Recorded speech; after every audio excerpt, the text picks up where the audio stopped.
이번 시간에는 제가 자궁근종에 대해서 말씀드리고자 하는데요. 자궁근종은 자궁에 혹이 생기는 것이죠. 그래서 이제 자궁에 혹이 생기는 원인은 사실은 굉장히 그 여성 호르몬하고 관련이 있다고 밝혀져 있는데요. 그래서 여성 호르몬 중에서 특히 그 에스트로겐하고 관련이 있다고 합니다. 그래서 오늘 그 내용에 대해서 잠깐 설명드리고, 저희가 이제 기능의학적으로 이것을 어떻게 대처할 수 있는지에 대해서 기능의학에 나와 있는 내용들을 설명해 드리고자 합니다. 자궁근종은 여성분들의 두세 명에 한 명 정도로 검사해 보면 나타날 정도로 아주 흔한 질환인데요. 대개는 증상이 없는 경우가 대부분이지만, 증상이 나타난다면 아랫배가 불편하거나 압박감을 느낀다든지 더부룩한 느낌이라든지 무거운 느낌이 들 수가 있고요. 성교할 때 통증이라든지 소변을 자주 보게 된다든지 허리 통증, 배가 불러온다든지 하혈을 하는 경우도 있습니다. 자궁근종 여성의 30%에서 이상 출혈이 오는 경우가 있는데, 근종은 이제 괴사가 생기면서 퇴행성 변화가 오면서 낭종 변화가 올 수도 있고요. 석회가 생기는 경우도 있습니다. 진찰은 이제 되게 내진 자궁 촉진하는 거죠. 하거나 아니면 이제 골반 초음파를 하게 되는데, 진단 시 중요한 점은 근종과 감별해야 될 질환이 있습니다. 그러니까 자궁 바로 옆에 난소가 있기 때문에 난소에 어떤 혹이 생기는, 특히 이제 악성 종양이라든지 나팔관, 난소 주변의 어떤 농양, 또 대장의 개실, 또 골반신이라고 그래가지고 신장이 이제 원래는 이제 좀 배 위쪽에 있어야 되잖아요. 위쪽에 있어야 되는데 거기 있지 않고 이제 골반 내에 있는 겁니다. 그러니까 골반 좀 내려와 있는 거죠. 그다음에 자궁 내막증이라든지 자궁 성근증, 자궁 내막 조직이 비정상적으로 자궁 근육층 안에 존재하는 경우, 선천성으로 자궁에 이상이 있다든지 자궁 육종이 있는 경우 등입니다.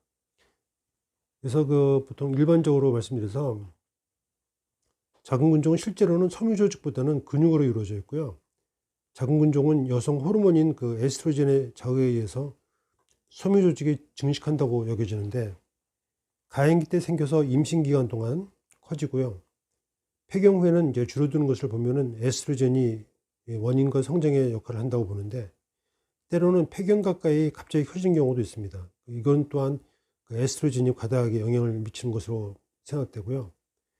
40% 이상 여성의 20에서 25%는 이 질환을 갖고 있고, 전체 여성의 50% 이상이 이 병을 갖고 있다고 합니다. 원인은 아직 잘 밝혀지지 않았지만, 섬유 조직 내 에스트라디올 증가가 중요한 원인으로 추정되고 있습니다. 섬유종이 퇴행성 변화가 오게 되는데, 섬유종이 계속 커지다 보면은 혈관 공급이 더 이상 따라오지 못하는 시점에 이르게 되고, 이렇게 되면 괴사가 생기게 되고 낭종성 변화가 오게 됩니다. 시간이 지날수록 석회가 침착되고, 이런 현상들이 폐경기 여성들에게 관찰됩니다. 치료는 자궁근종을 좋게 하기 위해서 수술 이외의 방법을 찾는 여성들에게 마땅한 대안을 찾기란 쉬운 일이 아닙니다. 다음의 방법들이 근종이 더 커지지 않게 하거나 증상을 완화 혹은 해결하게 하는 방법들일 수 있는데, 그러나 이러한 치료에 대한 기대는 크게 갖지 않는 것이 좋습니다. 물론 이제 그런 경우도 있을 수 있지만, 치료로 근종 크기가 줄어든다는 것은 특히 40대 폐경 전후에 판단하기 쉽지 않습니다. 왜냐하면 40대에는 에스트로겐 분비 자체가 감소하게 되고 결국 근종 크기가 줄어들게 되기 때문입니다. 식이요법이 되게 중요한데, 우리 어떤 음식으로도 근종을 막거나 줄이는 방법은 없는데, 그런 몇 가지 중요한 이슈가 있는데, 예를 들어서 포화지방이 많은 음식을 먹게 되면은 혈중 에스트로겐 농도가 올라가고 근종을 악화시키는 가능성이 높아집니다. 또한 섬유질이 적은 음식을 먹게 되면 에스트로겐 농도가 올라가게 되고 에스트로겐 배출이 잘 안 되게 됩니다. 식습관을 변경한다고 근종이 줄어드는 것은 아니지만, 전반적인 건강이 중요한 역할을 하고, 또한 큰 근종이나 큰 자궁과 관련된 소화기 증상, 압박감, 변비 같은 것을 감소시키는 효과가 있습니다. 식습관이 좋아지면 자궁 출혈도 줄어들고 통증이나 불편감도 감소될 수 있고, 전반적으로 몸도 좋아짐을 느끼게 됩니다. 간에서 에스트로겐을 대사하는데 그 에스트로겐을 그 에스트론이라는 것으로 변환시키고 마침내는 그 에스트라디올로 바꿔서 몸에 배출시켜야 되는데, 이 에스트리올은 에스트로겐의 약한 형태로 자궁을 거의 자극하지 않습니다. 간에서 효율적으로 이 에스트리올을 대사하지 못하게 되면은 자궁이 과잉 에스트로겐 상태가 돼서 결국 근종이 자라게 되는데, 포화지방이나 설탕, 커피, 술, 기타 정크푸드 이런 것들이 문제를 일으키게 되는 것은 두 가지로 이유로 보는데, 첫 번째는 에스트라디올, 에스트론, 에스트리올 이렇게 대사가 되는 것을 방해하는 효과가 있고요. 두 번째는 이런 음식들은 비타민 B군이 모자라거나 비타민 B 대사를 방해합니다. 만일 비타민 B군이 모자라게 되면은 간에서 대사 장애가 생기고 에스트로겐 농도를 조절하는 데 문제가 생길 수 있습니다. 그 홀그레인, 이 통곡물인데 현미, 귀리, 메밀, 호밀 이런 것들은 비타민 B의 훌륭한 소스이고, 또한 통곡은 장에서 에스트로겐을 배출시키는 데 도움이 되고, 이것은 통곡의 섬유질 때문에 그러는데, 연구에 따르면 섬유질이 높고 지방이 적은 음식을 먹는 채식주의자 여성의 경우에는 섬유질이 낮은 음식을 먹는 잡식성의 여성보다 혈중 에스트로겐 농도가 낮은 것으로 밝혀졌고요. 섬유질이 풍부한 식사는 에스트로겐의 영향을 받는 근종을 예방하거나 줄이는 효과가 있을 것으로 생각된다고 합니다. 또한 섬유질 식사는 근종과 관련된 복부팽만감, 더부룩함을 해소하는 데 도움이 되고, 자궁 내막암과 식이와의 관련 조사에서 보면은 지방 섭취가 많을수록 자궁 내막암이 많았고요. 섬유질 섭취가 높을수록 자궁 내막암이 줄어들었습니다. 콩 종류와 기타 콩과 식물을 많이 섭취한 그룹에서 내막암이 적었습니다. 또한 이런 비슷한 결과가 파이토에스트로겐, 그러니까 통곡물이라든지 야채라든지 과일이라든지 미역 같은 해조류를 많이 섭취한 그룹에서 감소됨을 보였습니다. 이러한 연구 결과들이 왜 미국에 비해서 아시아 국가에서 자궁암이 낮은지를 설명해 준다고 볼 수 있습니다. 그 영양치료를 보시면은 그 리포트로픽 인자라는 게 있는데, 그 신체의 신진대사 과정에서 지방이 분해되는 것을 돕는 물질을 그 리포트로픽 인자라고 하거든요. 그러니까 인노시톨, 또 콜린 이런 것들이 리포트로픽 효과를 갖고 있는데, 이런 것들은 간에서 지방을 제거하는데 지방을 제거하는 것을 용이하게 해줍니다. 요즘에 나온 것들은 그 양배추에 있는 항암 파이토 영양 성분을 함유하고 있는 인돌 시리카브놀이라고 그래가지고 IC3가 있고 딤 이런 것들이 있는데, 이게 딤은 그 설명드릴 내용이 너무 많아서 그 딤에 대해서 그 유튜버들이 해놓은 그 것들이 있으니까 그걸 한번 참조해 보시면 좋겠습니다. 이런 물질들은 암을 유발하는 그 에스트로겐의 형태를 깨뜨려서 독성 없는 물질로 만들어서 근종 있는 여성들에게 중요합니다.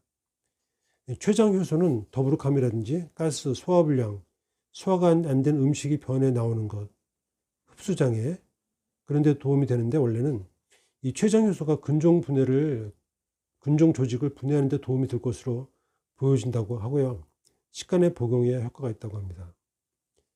그다음에 생동일성 프로게스테론, 이게 바이오 아이덴티컬 프로게스테론인데, 그 오래된 연구들에서 보면은 프로게스테론이 근종의 성장을 억제할지 모른다는 가설이 있었습니다. 어떤 학자는 그 기냐 피기에다가 프로게스테론을 주었더니 에스트로겐에 의해 생긴 종양의 형성을 막을 수 있음을 보여줬는데, 1946년도에 그 굿맨 등이 6케이스의 근종들이 프로게스테론을 치료한 다음에 그 줄어들었음을 보고했습니다.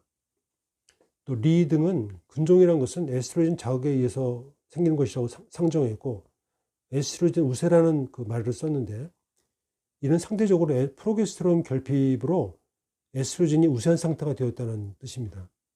이에 대한 치료로 그 천연 프로게스테론을 사용하게 되는 것인데요. 많은 여성들이 30대 중반 정도가 되면은 그 무배란성 주기를 갖게 됩니다. 그러니까 이거는 이제 30대 중반 그 전후부터 난소 기능이 이제 점점 이제 쇠퇴하게 되면서 매달 정상적인 배란이 이루어지지 않는 것이죠. 그러니까 배란이 되지 않게 되면은 이제 그런 경우는 이제 황체가 생기지 않게 되고요.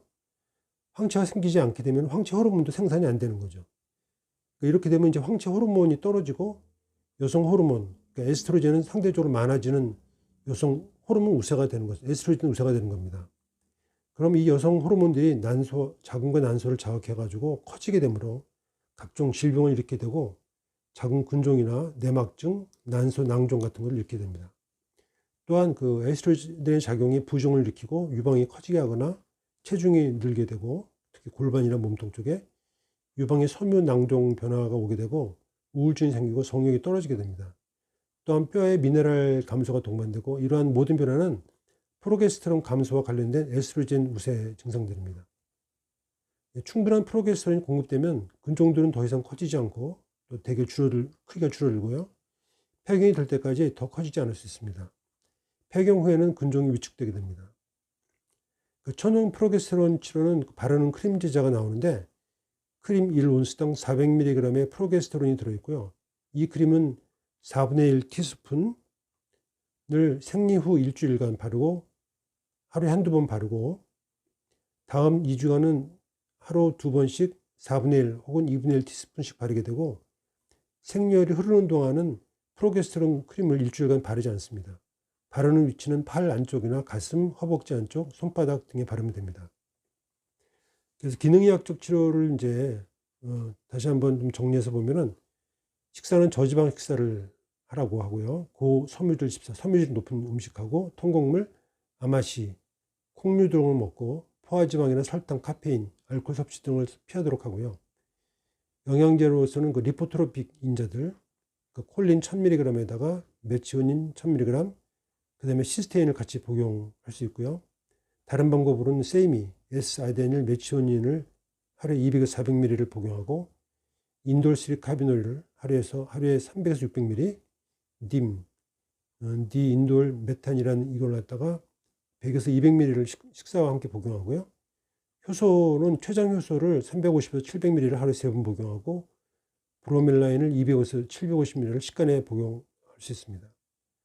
천연 프로게스테론 크림이 있는데 천연 프로게스테론 크림이 이렇게 그림에 나오는 것 같이 요거를 이제 티스푼 요거를 이제 그 티스푼 혹은 이제 이게 아주 콩알만큼 조금 짜가지고 하루에 2번씩 한 달에 15에서 26일을 바르면 됩니다. 생리기간 동안은 제외하고요. 부위를 똑같은 부위를 하지 말고 바꿔가면서 해야 되죠. 근종으로 인한 출혈이 심할 때는 프로게스테론이나 경구 피임약으로 출혈을 조절하도록 하고요. 때로는 근종이 많이 큰 경우는 수술 전 호르몬 요법, 루프론이라고 루코프라이드 아세테이트 성분이 요거를 사용할 수 있고요. 하이프 시술이라고 들어보셨을지 모르겠는데 이 하이 인텐시티 포커스 울트라사운드라고 그래가지고 요거를 할 수 있고요. 기타 선택적 프로게스테론 수용체는 그런 경우가 연구되고 있습니다. 기타 수술 방법은 자궁 근종 절제술들이 있고요. 그래서 다시 한번 정리해서 말씀드리면 식이요법은 저희가 이제 고기보다는 생선, 그러니까 이제 고기를 먹는다면 가능하면 빨간 고기보다는 하얀 고기, 닭고기나 오리고기를 드시고요. 고퀄리티의 종합영양제와 효소제를 먹고 프로게스테론 크림을 갖다가 사용하시는 것이 자궁 근종을 좋게 하고 완화시키는 데 도움이 된다고 기능의학적으로 말씀드리고 있습니다. 동청해 주셔서 감사합니다.